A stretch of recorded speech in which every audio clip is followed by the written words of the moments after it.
Le comité social et économique est donc cette nouvelle instance créée par la loi Macron et qui sera opérationnelle à compter du 1er janvier 2020.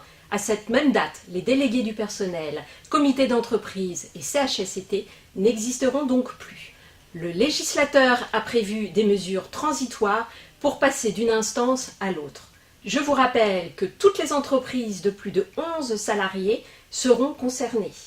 Attention, les mêmes seuils d'effectifs, mais plus difficiles à atteindre. Toutes les entreprises de plus de 11 salariés sur 12 mois consécutifs et non pas sur les 3 dernières années comme avant, devront mettre en place un comité social et économique à attribution réduite qui exercera les attributions des anciens délégués du personnel.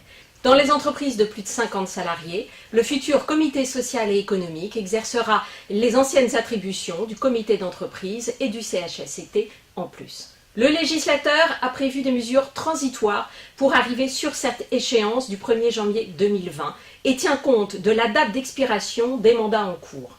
Pour les mandats en cours qui se termineront au 31 décembre 2018, le législateur a donc prévu la possibilité pour l'employeur, avec accord des DP ou de CE, de proroger ou de diminuer pour mettre en place ensuite le CSE. Pour les mandats se terminant sur l'année 2019, les mandats se terminent et obligatoirement les élections du comité social et économique. Le législateur a également prévu le cas où dans une entreprise ou un groupe, les différents mandats ont date d'expiration à échéances différentes. Le législateur a prévu que toutes ces échéances pourront être réduites ou augmentées d'un an pour mise en place du futur CSE qui viendra se substituer à toutes ces instances au sein d'une entreprise.